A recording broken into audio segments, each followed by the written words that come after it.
Selamat datang di pelajaran Hayat Alkitab yang dipersembahkan oleh Yayasan Perpustakaan Injil yang menampilkan Ministry Watchmeni dan Witnessly.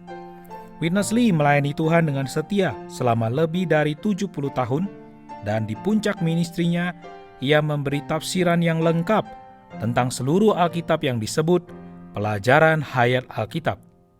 Hari ini kami dengan senang hati mempersembahkan cuplikan rekaman dari ministrinya bersama dengan beberapa persekutuan kami sendiri. Di akhir program, kami akan memberi Anda situs web di mana Anda dapat menemukan lebih banyak tentang ministri yang luar biasa dari kedua saudara tersebut. Tapi, untuk sekarang, selamat menikmati program hari ini. Kitab Roma dalam 3 ayat terakhirnya diakhiri dengan persembahan pujian yang indah kepada Allah. Banyak ahli teologi yang meragukan bahwa doksologi atau melodi pujian di akhir kitab ini adalah puncak Injil Allah di dalam kitab Roma. Inilah fokus pelajaran hayat kita hari ini bersama Witnessly. Terima kasih telah bergabung bersama kami. Hari ini kita tidak akan menyajikan kutipan dari Witnessly seperti biasanya. Berita ini disampaikan oleh saudara Witnessly secara mendadak. Beruntung pada saat itu, ada satu orang yang merekamnya, sehingga kita bisa mencantumkannya di dalam buku pelajaran hayat. Sayang sekali rekaman berita tersebut tidak dapat diputarkan pada program hari ini, karena kualitas suaranya yang tidak memadai. Tetapi, saudara Gumulya akan membantu kita untuk memasuki berita hari ini. Saudara Gumulya, saya sangat senang Anda bisa bersama kami hari ini, untuk membantu kami memasuki berita hari ini. Seperti biasa, saya senang bisa bersama Anda dan menggunakan kesempatan ini untuk memasuki persekutuan yang lebih lengkap untuk program hari ini. Kita memohon kepada Tuhan agar Dia melengkapi apapun yang masih kurang dan berharap bahwa Dia akan memberkati semua yang kami sajikan.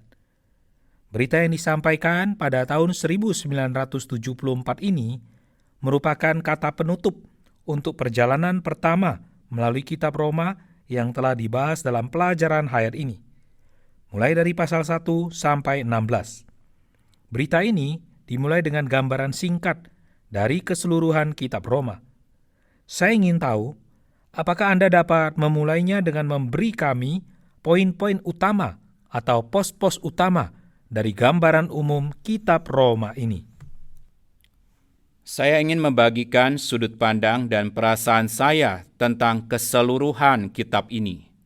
Sudut pandangnya adalah dari wahyu seluruh ekonomi Allah yang diwahyukan di dalam perjanjian baru.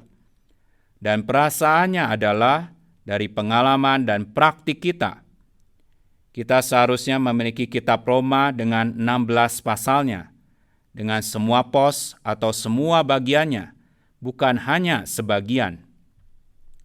Kita mengapresiasi bahwa ketika reformasi dimulai, Allah menggunakan bagian dari kitab Roma untuk memulihkan kebenaran yang luar biasa, yaitu pembenaran oleh kasih karunia melalui iman.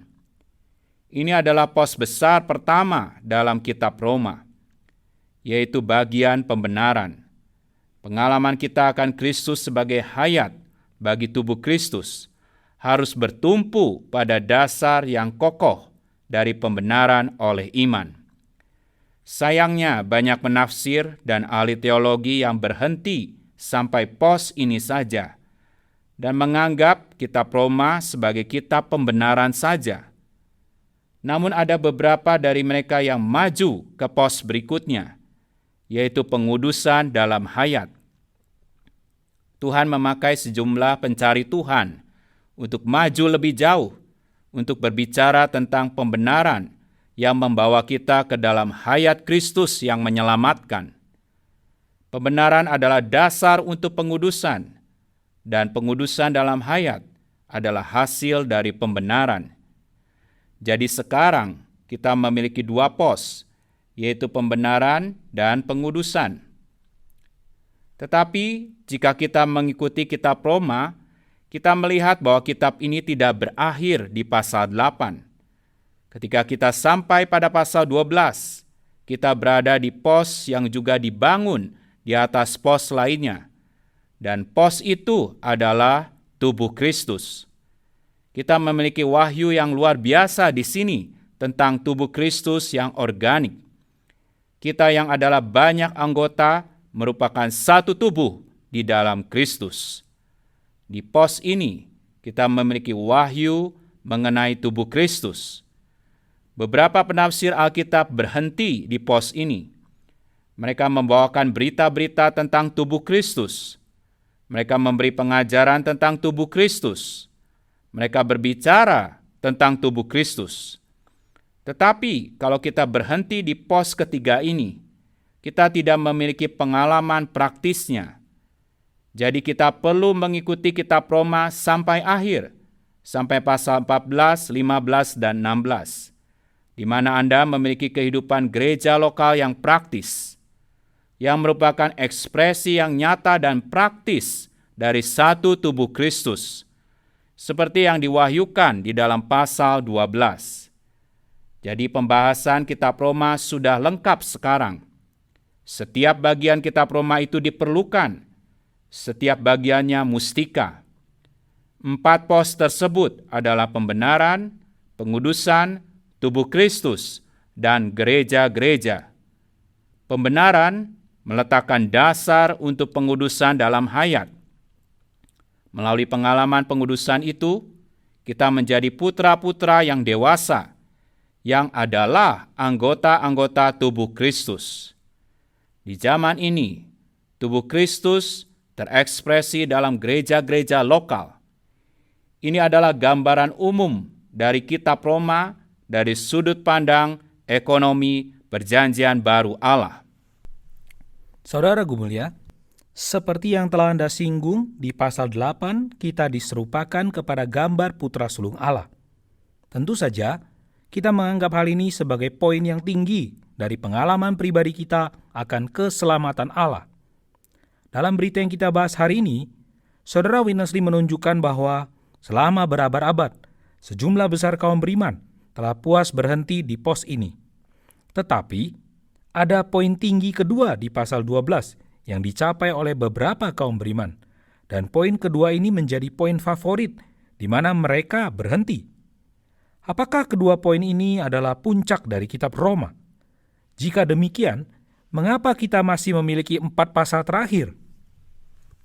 Kita memiliki keempat pasal terakhir itu sebagai cara untuk mengilustrasikan dan mempersaksikan apa yang diwahyukan dalam kitab Roma melalui pasal 12 dan 13 yang perlu diperhidupkan dan dipraktekkan hari ini.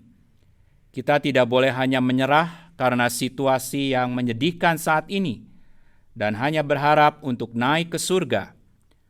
Paulus dan rekan-rekan sekerjanya di zaman gereja yang sebermula hidup dalam kehidupan gereja yang praktis, dan kehidupan gereja tersebut dirancang oleh Allah untuk melaksanakan visi dalam Alkitab. Saya ingin memberi komentar mengapa banyak pembaca berhenti pada pasal 12 atau pasal 8. Banyak yang berhenti di pasal 8 karena mereka tidak dapat melihat lebih jauh daripada pengalaman rohani mereka yang pribadi dan individual. Mereka mengasihi Tuhan, mereka mengejar Tuhan, tetapi pengejaran mereka itu terhenti karena mereka hanya mempedulikan kerohanian pribadi mereka saja. Jadi, setelah mereka mencapai puncak kerohanian pribadi mereka, mereka berhenti. Ada kaum beriman lain, entah karena mereka merindukan sesuatu yang lebih dalam, atau karena mereka tidak menemukan puncak yang pertama, mereka melanjutkan ke pasal 12. Di sana ada wahyu yang luar biasa, tetapi banyak yang berhenti di pasal 12. Dan saya ingin memberitahu 3 alasan penyebabnya. Pertama, ada beberapa guru Alkitab yang sebenarnya tidak ingin mempraktekkan Roma pasal 12. Mereka hanya senang menafsirkan Alkitab dan mengajarkan kebenaran dari Alkitab. mereka berhenti sampai pengajaran saja. Alasan kedua, mereka tidak tahu cara mempraktekkan Roma pasal 12. Meskipun mereka ingin melakukannya, mereka tidak punya jalan, mereka tidak punya kesempatan, mereka bingung bagaimana dapat menerapkan visi Roma pasal 12 di dalam situasi perpecahan hari ini.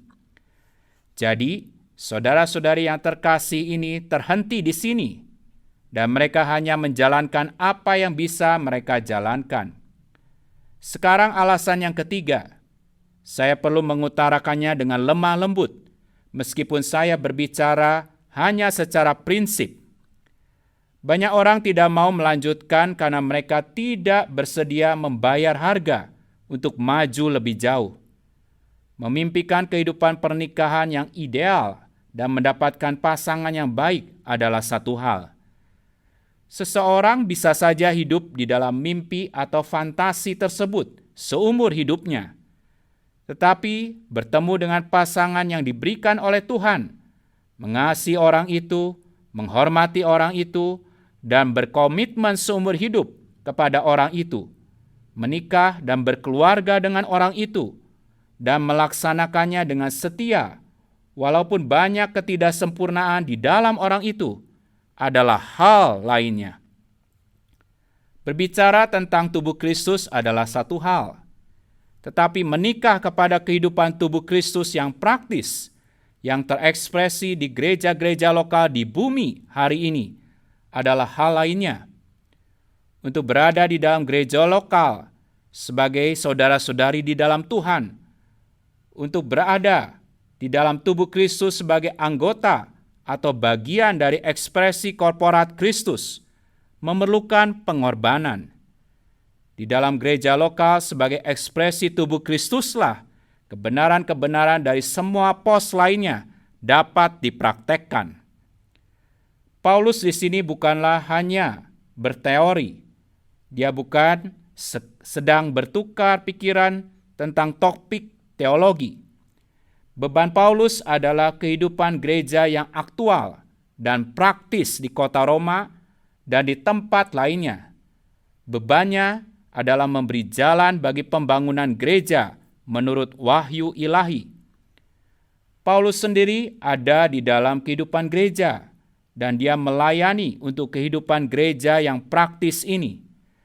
Jadi Paulus mengakhiri kitab Roma dengan gambaran tentang jalan bagaimana kaum beriman di dalam Kristus, tanpa memandang latar belakang mereka, secara aktual dan praktis, hidup di dalam gereja berdasarkan pos-pos di dalam kitab Roma, yaitu melaksanakan wahyu tentang tubuh Kristus bagi kemuliaan Allah. Kehidupan gereja yang disingkapkan di dalam 4 pasal terakhir kitab Roma ini disebut karya agung oleh Witness Lee di dalam berita pelajaran hayat. Saudara Gumulia, saya terkesan dengan pemahaman Saudara Lee yang begitu dalam. Kehidupan gereja yang ditunjukkan oleh Rasul Paulus di sini mencakup kaum beriman Yahudi dan bukan Yahudi. Pada abad pertama, kehidupan gereja yang praktis terdiri dari dua bangsa yang sangat berbeda dalam hal latar belakang dan budaya. Sepertinya praktek keesaan kaum beriman di satu lokalitas yang terdiri dari semua orang yang telah Allah terima itu tidak mungkin dapat terjadi pada hari ini. Jika kita mengatakan tidak mungkin, berarti kita tidak percaya dan tidak taat pada firman Allah. Perjanjian baru bukan hanya mewahyukan bahwa hal ini mungkin, tetapi itu sangat diperlukan karena ini adalah kehendak Allah dan jalan Allah. Allah tidak menginginkan adanya perpecahan di antara kaum beriman. Allah tidak menyetujui gereja-gereja yang dibangun berdasarkan usia, ras, status sosial, tingkat ekonomi, kebangsaan, bahasa, atau budaya. Allah tidak menyetujui hal yang demikian. Kitab Kolose mewahyukan adanya satu manusia baru. Perjanjian baru dengan tegas menyatakan bahwa hanya ada satu tubuh Kristus. Berdasarkan sejarah, umat manusia menurut Alkitab dibedakan menjadi dua kategori besar, yaitu orang bukan Yahudi dan umat Israel pilihan Allah. Tetapi di dalam Perjanjian Baru, orang-orang Yahudi dan orang-orang bukan Yahudi sebagai penerima bagian dari Kristus telah diikatkan menjadi satu tubuh Kristus. Dan satu tubuh Kristus ini memiliki ekspresinya secara praktis di kota-kota di mana kaum beriman ini berada. Jadi di satu kota itu hanya ada satu gereja. Di sana ada kaum beriman Yahudi dan kaum beriman bukan Yahudi. Di dalam Perjanjian Baru tidak ada gereja-gereja orang Yahudi dan gereja-gereja orang bukan Yahudi. Hanya ada satu gereja di setiap kota yang berisikan semua kaum beriman. Di pasal-pasal terakhir, Kitab Roma menunjukkan kepada kita bahwa kaum beriman ini perlu belajar bagaimana hidup bersama di dalam kasih, damai sejahtera, dan keharmonisan di lokalitas mereka masing-masing sebagai kesaksian tubuh Kristus. Izinkan saya mengatakan bahwa apa yang diwahyukan di dalam kitab Roma dan kitab lainnya ini telah saya praktekkan dalam kehidupan gereja selama lebih dari 30 tahun. Saya ingin bersaksi bahwa oleh kasih karunia Allah dan dalam ketaatan pada visi surgawi Allah, kita bisa memiliki keesaan yang praktis di kota-kota tempat kita berada dengan semua ras, budaya, kelas, kelompok sosial, dan tingkat ekonomi. Jika kita setia kepada Tuhan, kita dapat menjalani kehidupan keesaan di gereja-gereja lokal untuk bersaksi kepada alam semesta bahwa benar-benar ada satu tubuh Kristus dan satu manusia baru di dalam Kristus Yesus. Saudara Gumulia, saya sangat menghargai kesaksian Anda dan saya ingin mengajukan satu pertanyaan. Saya telah mendengar dan membaca dari komentar beberapa orang yang tidak setuju dengan buku-buku yang ditulis oleh Watchman Nee dan Witness Lee tentang satu gereja, satu kota. Mereka merujuk pada kota Roma sebagai contoh. Bagaimana sebenarnya satu gereja, satu kota itu tidak terjadi dalam Perjanjian Baru? Karena Paulus merujuk pada gereja di rumah seseorang dan gereja di rumah orang lainnya. Bagaimana Anda menjelaskannya?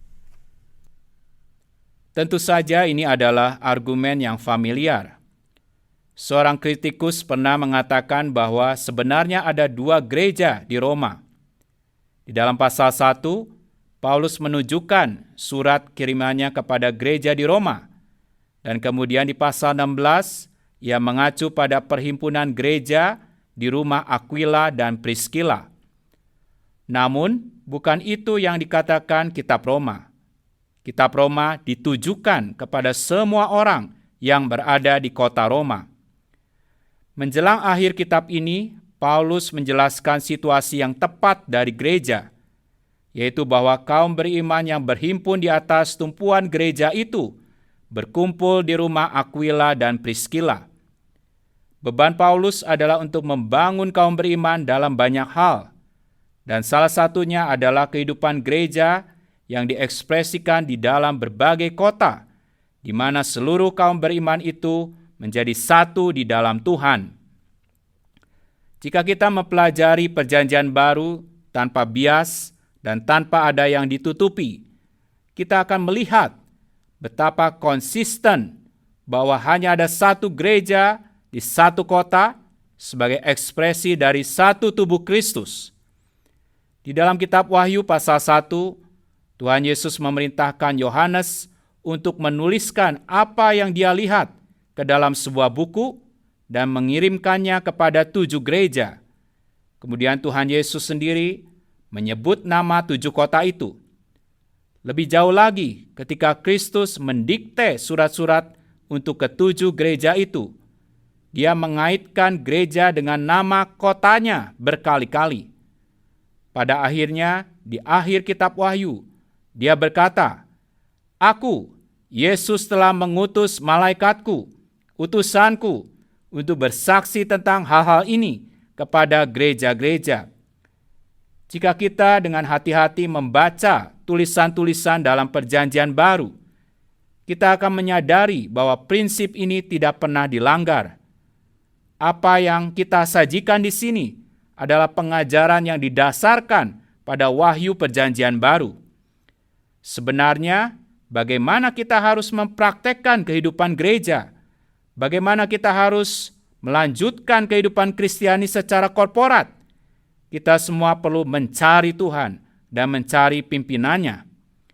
Kita di sini memiliki pelajaran hayat kitab Roma, dan kita tidak memiliki hak di hadapan Tuhan untuk membuang atau mengabaikan bagian akhir dari kitab ini, yang adalah tentang kehidupan gereja yang aktual dan praktis. Bukankah ini adalah bagian dari firman Allah? Bukankah pasal ini adalah penerapan dari pengajaran tentang praktek kehidupan gereja? Apakah pasal 16 tidak sama kualitasnya dengan pasal 14 atau pasal 12? Kami percaya bahwa pasal 16 ini sama pentingnya. Ketika kita menyajikan pelajaran hayat ini, terutama dalam gambaran umum ini, kita harus bersaksi dengan setia bahwa kita dibenarkan oleh kasih karunia. Kita dikuduskan dalam hayat. Kita adalah anggota-anggota tubuh Kristus. Dan tubuh Kristus ini diekspresikan dalam gereja-gereja lokal yang aktual dan praktis. Satu gereja di setiap kota. Inilah pengajaran dan praktek para rasul di dalam Perjanjian Baru.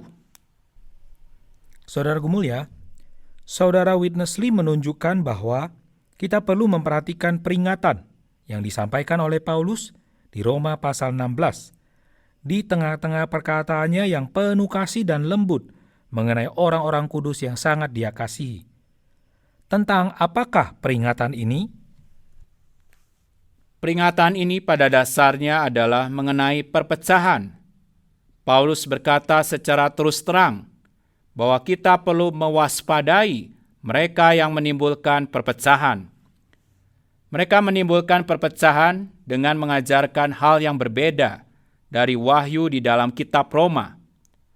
Paulus menyadari bahwa dalam kehidupan gereja kita perlu menerima semua jenis orang beriman tanpa melihat opini mereka terhadap perkara doktrinal yang sekunder maupun praktek ibadah mereka. Kita menerima semua orang beriman. Kita ini bersifat umum. Tetapi ada hal-hal tertentu yang tidak dapat ditoleransi, dan salah satunya adalah perpecahan.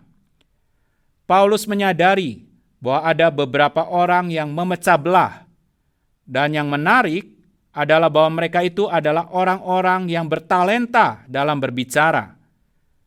Paulus menyadari bahwa jika elemen pemecah belah ini masuk, maka pengajaran kitab Roma ini tidak dapat dipraktekkan. Jadi, dalam kesetiaan kepada Tuhan dan dalam kasih kepada orang-orang kudus, Paulus memperingatkan kaum beriman untuk waspada kepada mereka yang menyebabkan perpecahan dan menjadi batu sandungan bagi orang-orang kudus. Jika kita membaca ayat-ayat di dalam Roma pasal 16, kita tidak perlu banyak penafsiran. Kata-kata Paulus sangat terus terang dan langsung.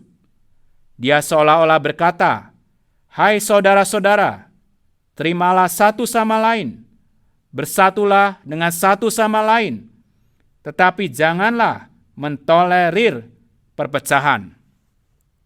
Saudara Gumulia, saya sangat menikmati pembicaraan dan persekutuan kita hari ini, terutama di pasal terakhir kitab Roma.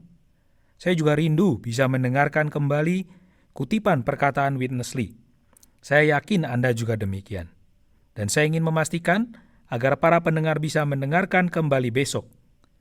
Tetapi sebelum kita meninggalkan Roma pasal 16 dan menyimpulkan siaran kita, saya ingin bertanya satu hal lagi. Ada satu kata yang mungkin kelihatannya kecil, tetapi saya pikir kata ini memiliki makna yang penting, yaitu kata pengajaran itu di dalam ayat 17. Saudara mulia, apakah pengajaran itu? Kata pengajaran itu memiliki penerapan khusus di dalam kitab Roma dan penerapan yang lebih luas di dalam Perjanjian Baru. Di dalam Roma pasal 16, pengajaran itu mengacu pada pengajaran di pasal-pasal sebelumnya, yaitu pengajaran Paulus tentang Allah, Kristus, Roh itu, keselamatan yang mencakup pembenaran dan diselamatkan dalam hayat. Juga pengajaran Paulus tentang tubuh Kristus, menerima semua orang beriman, dan kehidupan gereja. Paulus bukan sedang mengutarakan suatu opini atau pengajaran. Dia sedang berbicara dengan otoritas kerasulannya, dan dia menyebutnya pengajaran itu. Karena ini adalah pengajaran itu, maka ini harus menjadi norma yang mengatur kehidupan Kristiani dan kehidupan gereja. Sekarang saya akan memperluas pemahaman kita dengan menghubungkan kata pengajaran itu di dalam Roma pasal 16 ayat 17 dengan Kisah Para Rasul pasal 2 ayat 42. Kita diberitahu bahwa kaum beriman baru itu dengan ketat mengikuti pengajaran dan persekutuan para rasul. Paulus adalah seorang rasul. Pengajaran itu di dalam kitab Roma adalah contoh dan bagian dari pengajaran para rasul di dalam Perjanjian Baru. Sekali lagi, kita melihat bahwa di dalam Alkitab hanya ada satu pengajaran. Itu bukan pengajaran Anda, itu bukan pengajaran saya, dan itu bukan pengajaran pribadi siapapun. Itu adalah pengajaran para rasul yang merupakan wahyu ilahi di seluruh Perjanjian Baru. Jadi pada dasarnya, Paulus berkata kepada kaum beriman di Roma, jangan mengizinkan perpecahan apapun, tetapi hendaklah kamu mengatur kehidupan Kristiani dan kehidupan gerejamu menurut pengajaran itu, karena pengajaran itu adalah pengajaran para rasul, dan pengajaran para rasul adalah wahyu ilahi yang harus mengendalikan kita dalam mengejar Tuhan dan dalam mempelajari firman Allah. Saudaraku mulia, terima kasih banyak atas persekutuan Anda hari ini dan untuk perpanjangan waktu yang Anda berikan kepada kami. Terima kasih telah menerima saya di sini. Kami juga berterima kasih kepada para pendengar atas kesabaran Anda. Dan saya akan menantikan kembali kutipan perkataan Saudara Witness Lee di program berikutnya. Kita akan kembali besok dan jangan lupa bergabung kembali bersama kami. Karena akan ada kutipan perkataan dari Saudara Witness Lee serta persekutuan kami seperti biasa. Terima kasih telah bersama kami hari ini. Dan kami berharap Anda dapat bergabung kembali besok. Kami harap Anda menikmati program ini. Untuk informasi lebih lanjut tentang Saudara Witness Lee dan Watchman Nee, silakan kunjungi situs web kami pelajaranhayat.com. Sekali lagi, pelajaranhayat.com. Terima kasih telah mendengarkan.